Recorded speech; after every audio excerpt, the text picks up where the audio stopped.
A testimony from a citizen who lives in Minnesota. On the way home from school today, my daughter told me something that stopped me cold. When I asked her about her day, she said that instead of playing with her friends at recess, they had to practice what to do if immigration and customs enforcement came to their school. Let that sink in. Children were not pretending to be astronauts or playing tag. They were rehearsing what to do if armed agents of the federal government arrived at their place of learning.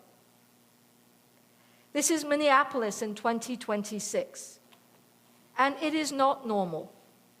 This is what state violence looks like when it filters down into daily life, not always with sirens and batons, but with drills, whispers, and parents quietly wondering whether today will be the day their family is torn apart. Immigrant families across Minneapolis are being pushed into hiding. People are afraid to go to work, afraid to walk their kids to school, afraid to answer the door, afraid to exist in public at all. Children are being trained for ICE the same way past generations were trained for fires or tornadoes. We're telling kids that their government might come for them or for their classmates' families, and that they need to be ready. The cruelty of this moment is not abstract. It shows up on playgrounds. It shows up in the quiet of kids who are too anxious to run and laugh. It shows up in families weighing whether survival means disappearing. What's happening in Minneapolis is part of a broader national unraveling. The federal government is using immigration enforcement as a tool of fear, and children are collateral damage. People far from here need to understand this reality, the lived truth. 6-year-olds practicing what to do if agents come to their school. This should alarm everyone, regardless of politics. A country that forces children to rehearse for state violence has already crossed a moral line, and we all live with the consequence of that choice. Here's another testimony. A friend said those of us who live in Minnesota should write about what's going on here for folks who live elsewhere. Everyone in my part of Minneapolis is affected. On our streets, ICE is stopping people of color and demanding their papers. In America, US citizens do not have to prove citizenship to ICE. Yet people are being intimidated, in some cases beaten up and detained, for requiring ICE to follow the law. ICE needs a judicial warrant to enter homes, yet there are documented cases of them ignoring the law, violating a bedrock constitutional principle. Americans of color are staying home, afraid to go to work, school, to grocery shop, or fill their cars with gas. This isn't just illegals or immigrants with valid work permits. It's citizens who have had their cars rammed by ICE for merely looking Hispanic. Businesses are closing. Schools are 50% full. And when they are open, there are fascists calling in bomb threats because the president has decided to make us a meme. After a daycare teacher with a valid work permit through to 2030 was snatched from her workplace, parents and grandparents have had to organize to watch their schools to make sure constitutional rights are observed. And this is being repeated throughout Minnesota. Imagine trying to do your job or live your life while also taking volunteer shifts to make sure the federal government doesn't act extrajudicially. Because of ICE's documented abuses, neighbors have organized to monitor federal actions. This observation is legal as long as it doesn't interfere with a valid action. Yet since ICE killed Renee Good, they are increasingly stopping this observation, breaking car windows and pulling observers out, in one case unconscious, merely for watching what they are doing. The country should be alarmed. They won't stop with us, but know that while this is traumatizing to any good person you know here, we are also resolute.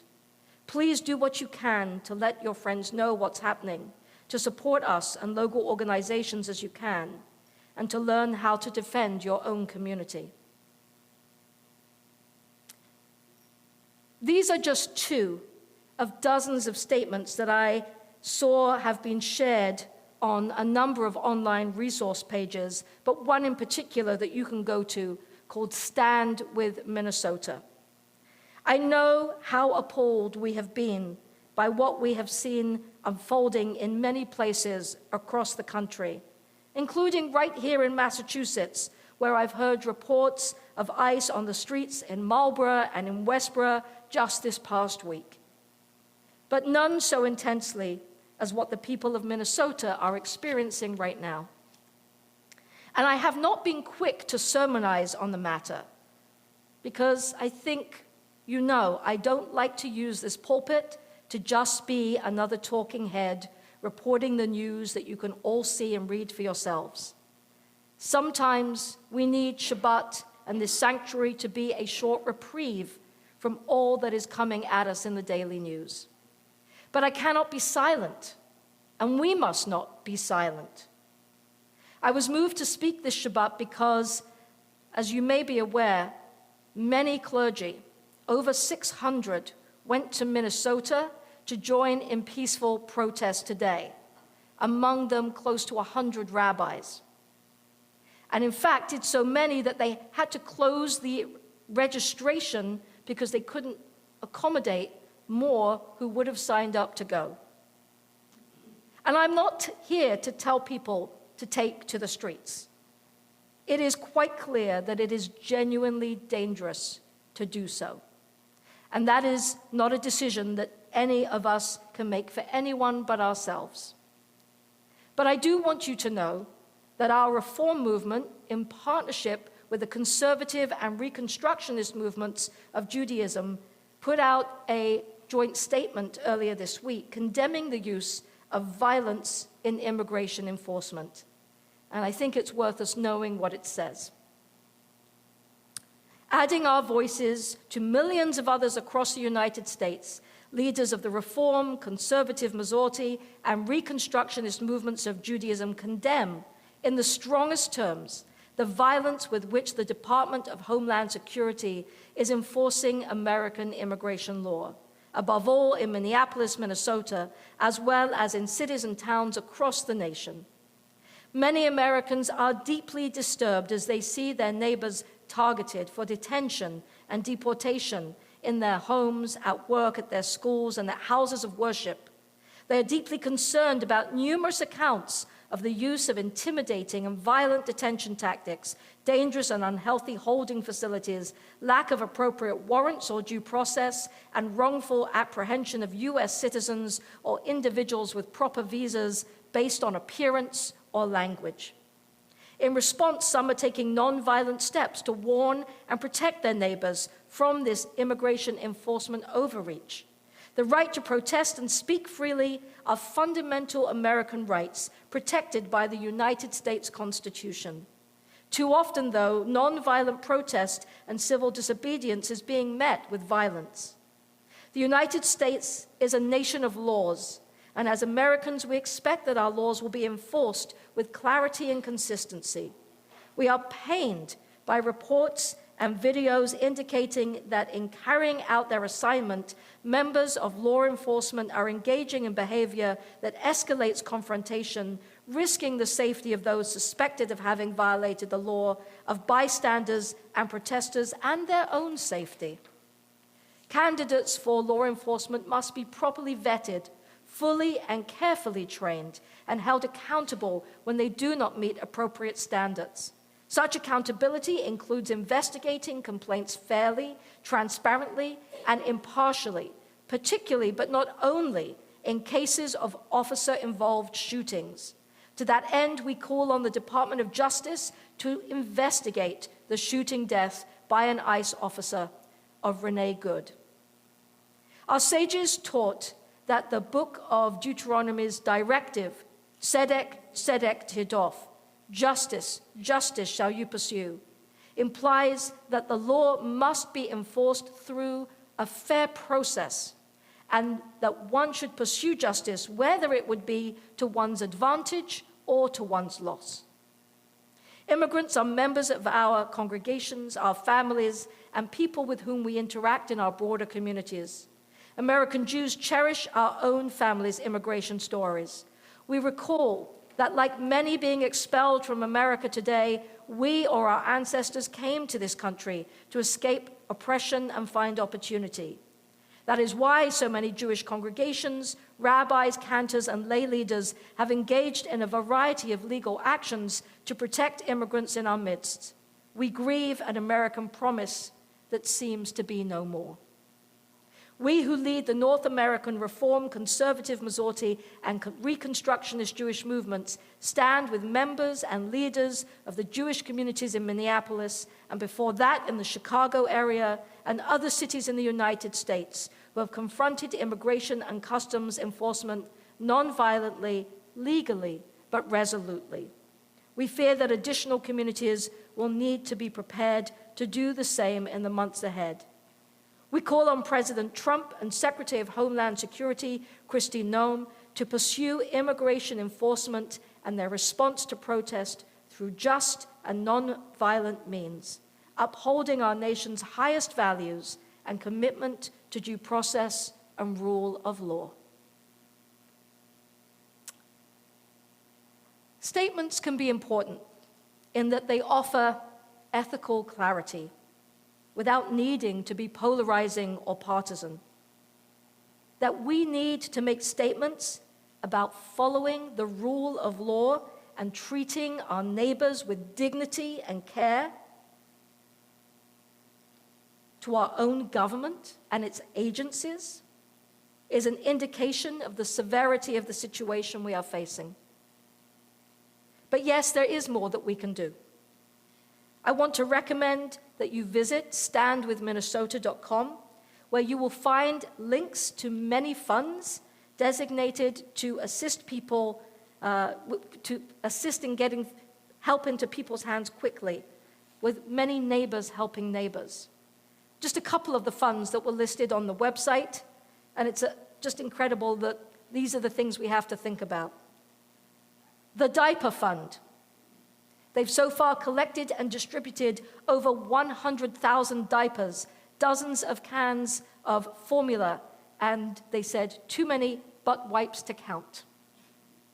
And there were also on the website numerous food support funds that are specific to particular neighborhoods in Minnesota, because you can't just send gift cards or money. People are not leaving their homes, and so neighbors are bringing food to neighbors.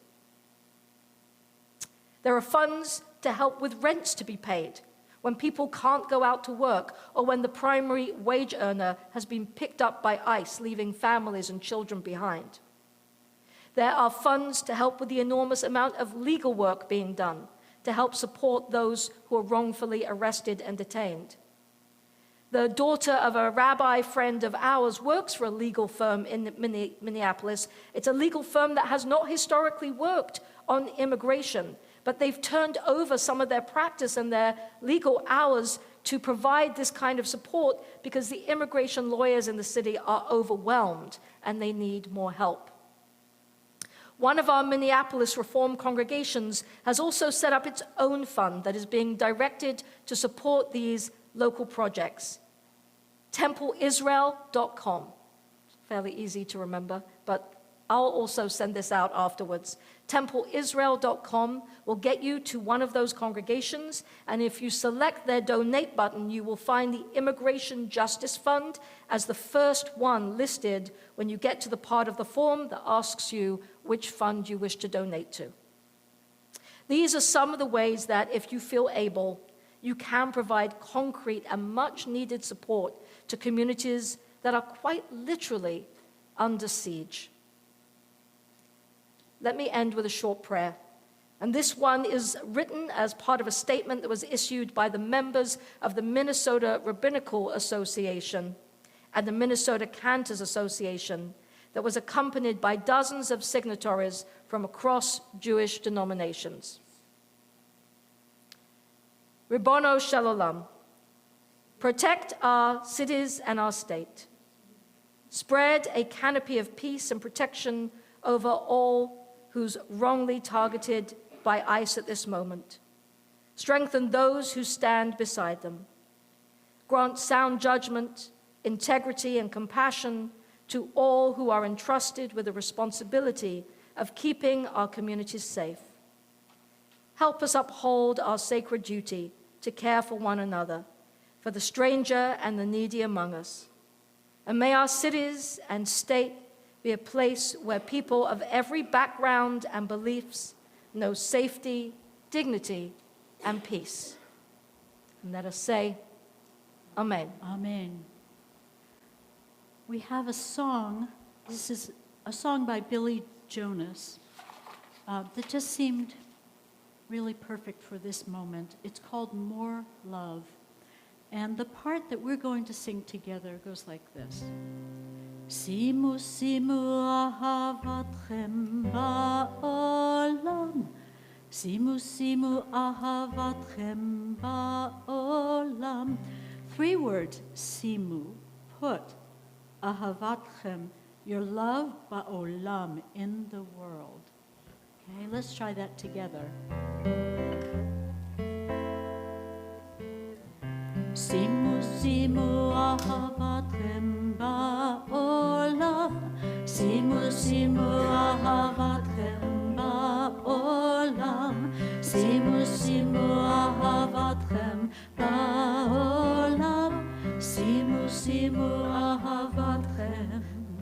I remember when we had to leave our home, middle of the night, running scared. We were so alone, but we were grateful for the little that we had, cherishing the gifts and the care from every helping hand.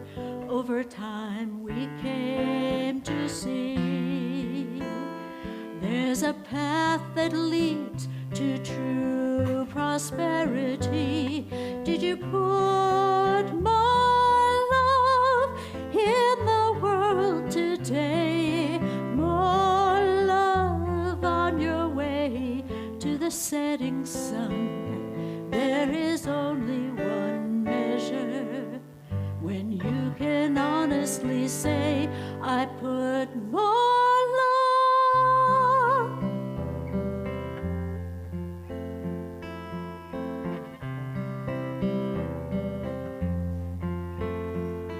Well, today I found a place I could not mend, sitting on the bed, holding hands with a faithful friend. And I told her that the whole thing shook my faith, wondering aloud if our striving was really all a waste. She said, there is just one task, and all that matters is your answer when the question's asked. Did you put more love in the world today? More love on your way to the setting sun.